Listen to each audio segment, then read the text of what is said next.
So you approve of what we're doing? Not with this motor, no. Why, because you want this motor? Maybe.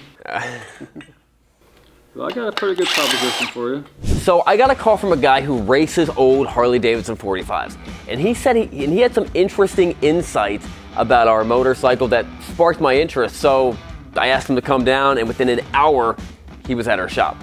And within a few minutes of him being here, he told me that before he leaves, he's gonna make us an offer on this motorcycle. Which, to make an offer on something that's absolutely not for sale, that definitely sparked my interest. But before I show you that footage, Craig got started on possibly the most important part of this build, and that is the frame. And this is the first piece of this motorcycle that we're gonna get finished and restored. And if you're wondering where I was while Craig was working on this frame, I happened to be in Utah with my new best friend, Matt, off-roading. My way. Piece of cake. Piece of cake. Now what are we doing? And if you guys want to see more of Matt letting me drive his Morvair straight up a waterfall, I'll put some more at the end of the video. All right, so we're gonna clean up the frame a little bit. We're gonna spray some of this on, see what happens over the next couple hours, and that'll determine a little bit the direction we go with the frame. What we should do is actually, you know, this should be degreased and pressure washed and stuff really good, but I'll be honest, it's like 12 degrees outside right now, and I'm not going outside to pressure wash anything at the moment.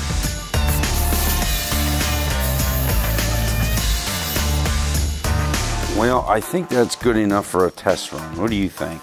This is the non-methylene chloride edition of aircraft remover. Methylene chloride is the magic juice that makes this stuff work generally, but it's also super bad for you. So you want to be in a well-ventilated area, you want to be wearing all the right protective gear. Sprayed from 12 to 18 inches. I hope your aim is good. Right? Oh my gosh. It's like spraying glue. Wow, do we have any paint brushes? Feel as though we should. Maybe we need to brush this on a little. Shake it up real good. Really? Clogged the nozzle, I think, unless it lost its... to lose its pressure? Use a NIOSH approved gas and vapor respirator. Fine. Yeah. They have to put that on there. Look, it is bubbling though. Like it is cracking. And all this bubbling paint reminds me of one of my favorite Bible verses, Proverbs 13:20. He who walks with wise men will be wise, but the companion of fools will suffer harm. We're stripping it because I think it's a gold frame. I think it's a gold framed Harley. I mean, it is. What's it doing? It is pulling the paint off. Is it gold? It's only gold where it's brazed together.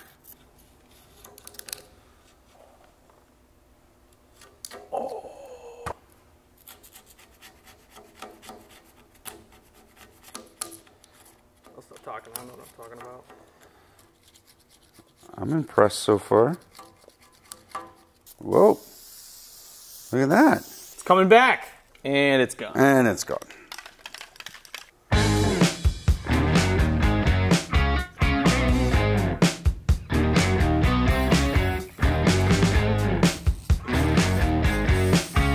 How are you supposed to stay 18 inches away when it only sprays 3 inches?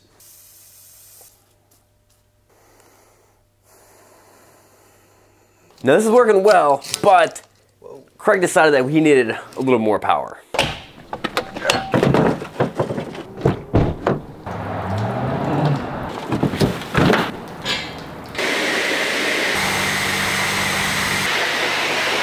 The pressure washing was working pretty good, but Craig had an even better idea that was going to give us an even better finish. I don't know why I did that. All right, so you saw us that we tried the aircraft stripper, and it worked pretty well. I guess if you have patience and time, do things I don't have, you can definitely get your frame down to bare metal. I ended up coming over here and using my friend's industrial glass beater, and in about 30 minutes, we're ready for paint. Okay, the frame is almost all prepped. We're gonna have to finish sanding a little bit now that it's up on the stand in the paint booth, and then we're gonna clean it off, and then we're gonna get a coat of primer on it.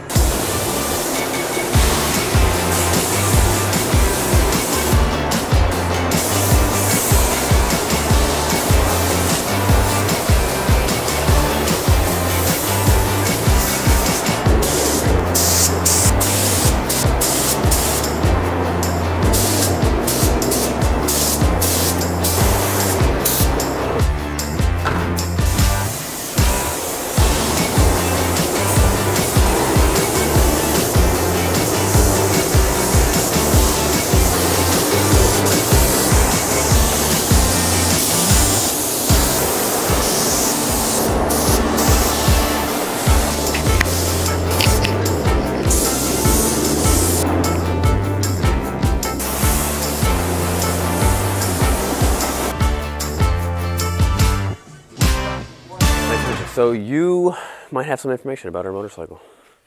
I watched this from the start. The first time I had it running, I thought the idle sounded kind of rough, like it might have had some racing cams in it. I didn't pay much attention to it after that until last night. I saw your show, and as soon as you pulled that motor, I noticed the cylinders had the big fins. Now that's this, or that's No. this. This. Okay. They're straight. The WL curve in. So that's a dead giveaway. That it's either a WLD or a WLDR. Right. Now, a little history lesson. W series started in 1937. It was the W, WL, WLD, WLDR. Each one was like a higher compression motor. Same pistons, just different compression. Yes. In 37 and 38, they had iron heads. These are aluminum. Right. They started in 39 with the WLDD. That was the WLDD. It was only 1 year. It was the introduction to the aluminum head. Still had the full cylinders, aluminum heads, and the bigger port intake, which this appears to be. So that's either a WLDD or WLDR top end. Now the bottom end, the VIN number is here. This is your pad for the VIN number. Right. It looks like that was restamped. Now let's check the belly numbers. Yeah, there's the belly number right there. 43. There should be one over here. So we're under the impression that maybe the casing broke, and That's a replacement? they replaced it with like something on a crate motor or some NOS or something like that. Yeah. When they came in crate motors or the parts came in, they didn't have VIN number stamped on them. All right. So you would restamp whatever you wanted to. Yeah, do you have a wire brush? Yeah. Oh yeah. 4-3 looks like. They are matching cases. I think that's the case number. This is the 4-3, which is a WLA. Well, how do you know? Well, 43 was World War II. It would have had to have been, because they stopped, if I'm not mistaken, they stopped making the WLs to make the WLAs and Oh, the they still made some WLCs. WLs, but no, the WLA was priority. Yeah, right, yep. Yeah, so that's basically a WLA motor with a restamp. I don't know what that restamp is. That's a mystery. They are rare cylinders. Oh, those cylinders are pretty rare, you saying? Yeah, I'm trying to see if the micrometer. Yeah, we do have a micrometer. It looks like 2 inch. That would be the larger port. That's 2 inch, so that's a bigger port. Okay. And what were you saying about that VIN number? I thought maybe he would have stamped a code in it when they did something to the engine. So you weren't able to talk to the original owner? No. See, I was told they made so many parts for these motorcycles because when they were in the war, they weren't fixing the engines. They were popping one out, popping a new one in. And then so they had tons of these crate motors. So in the 60s and 70s, you could pick these up at like one of those military stores that were selling like old military clothing and stuff like that. Yeah, surplus store. You could pick one of these up for $90 to $100. But they weren't. There was no VIN stamped in them. But they had the case numbers on them. So then when people would put them in their bikes, they would sometimes stamp whatever VIN made the most sense, to get it registered. Because there's no VIN on the frame. The frames have no VIN. The only VIN number was on the engine. That's kind of the best guess that we have from talking to people. Some people know what they're talking about, like you. The top end is rare. The WLD, WLDR. Would that have been a part that you could have ordered from Harley Davidson, like after the war? After the war, you could actually order a WR top end, a WR racing top end, and apply to your 45 bottom. Is it possible that's what that is? No, I can tell you why, because of the valve covers. This is WL. Oh, okay. They screw on, the WRs slid on, and they had like a rubber band for a seal here. The WRs tilted the valves toward the bore. Gave them a smaller chamber in here for more compression, better breathing. So for a WR, you got to start with the cams, your blocks here, and the top end. It all came as a kit. Oh, okay. So they all tilted up. So this could not be modified to be like that This using was this top. modified. Yeah, this just has a WLD or WLDR top end. They're basically pretty much the same, the later ones. What kind of horsepower with this setup the way it is? Our racing motors, mid-30s. This was dynoed at 14 horsepower. That's not right. It was not running Unless properly. it's totally wore out. It wasn't running properly. It did not. You really couldn't get on it very much. Definitely more than that. You want to take a head off? Yeah. Let's do it. I'm not sure why we waited so long, but finally we get to take the head off and actually see what's inside this thing and see what these cylinders and pistons look like. And we get to do it with an expert who should have a good idea of what we're looking at, whether it's been modified or what. Well, I'm going to make you a proposition before I leave here. All right. Now, in theory, there shouldn't be a gasket in here. Why's that? Copper gaskets tend to blow. If you don't use one, you get a little more compression. The copper gaskets are 20,000 stick, so you get that much more compression. And you want to get as much compression out of these as possible without affecting the breathing. You know, WLA was basically a WL. They just lowered the compression, make it more reliable. So when I saw you guys saying you wanted to restore WLA, well, to do that, you got to make it all drop and get all the original garbage that hung on them. Yeah, we don't want to do that. Nobody picked up on that except you Harley guys. Right. You want to do the civilian stuff. Right. Which is a cool bike. So you approve of what we're doing? Not with this motor, no. Why? Because you want this motor? Maybe. Well, I got a pretty good proposition for you. I have a 49 WL motor with a title. Something for you to think about. Is that and that's a good running, clean, nice motor? It would be rebuilt. That would be part of the deal. Yep, got a gasket. See, that's not even supposed to be on there. Really? No, see the wide gasket area? Yeah. Yeah, that's not supposed to be on. This is a WL. That's what WLs have. Right. WLA, WL. Yeah, this is a WL head. See, it's not wide like this. See the difference? Uh-huh. Right. Yep. I mean, this works. Really noticeable here. Let me clean this off. Might be something on there to tell us what the bore is. So what you're saying is that could still be a WLR head? Or LR No, it's a WL. Okay. See how wide the gasket area is here? So this is a special piece. That's a fairly, it's aluminum, it's not that uncommon. You can see where it's not as wide as this. The WLD and DR would have been as wide as this on the head. Got it. Now how would we have known it was a WR? That valve covers. X, that's standard. Yes, sir. What's that mean? Standard bore. Does it look like we're going to have to bore them out? Drop that cylinder, let's take a look.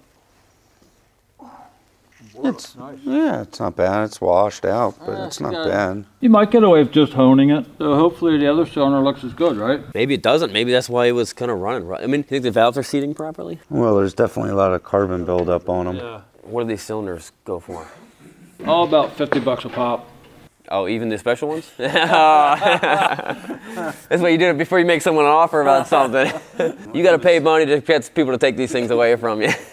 So like I said, they had a compromise with breathing and compression with any side valve motor. And the reason they kept the big fins and everything was more surface area, and that helps cool the motor better. Exactly. The colder the motor, the cooler the motor, the more power you're going to make. So yeah, I mean, it's got some rare cylinders on it. I'd really like to know what the cams are. You got to pull all this off. Mm-hmm. Because the way it idled caught my ear. Didn't have like a standard stock idle.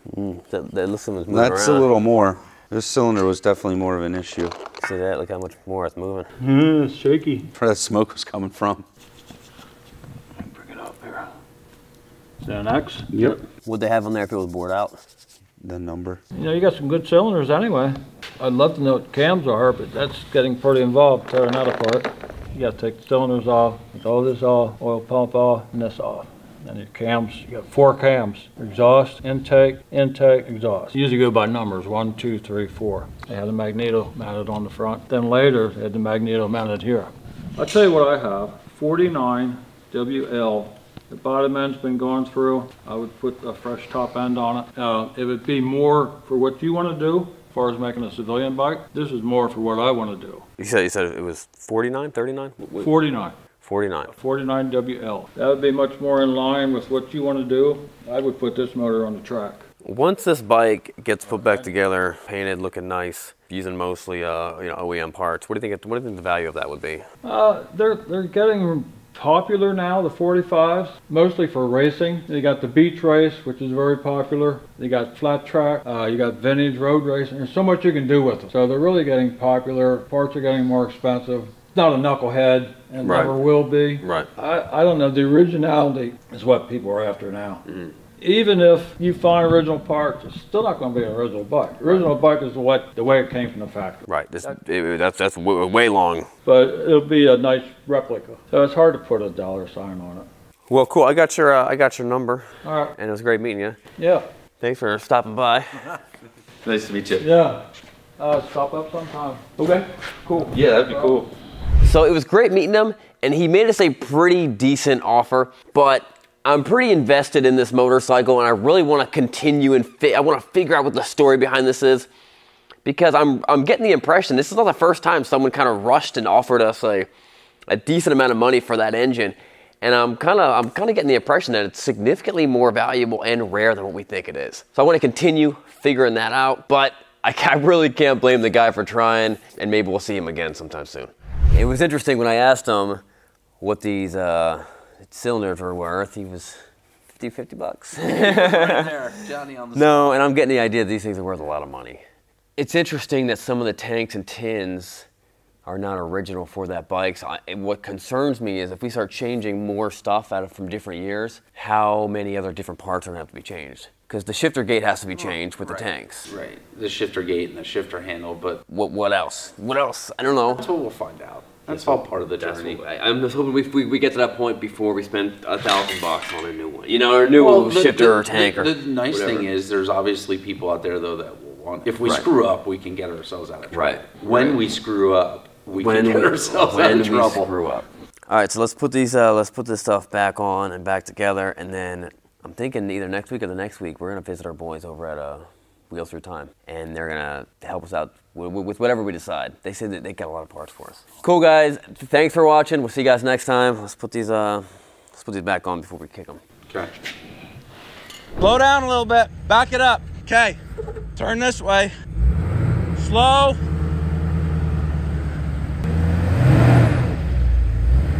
Stop. You're not in 4. Push that right lever forward. You might have to roll to get it to do it. Don't turn. You're using way too much throttle. No. Okay. Stop. Quick lesson. When I give you left and right, you're doing this with the steering wheel. If I keep doing it, then you do another one, then another one. Okay, come straight forward. Don't move the wheel.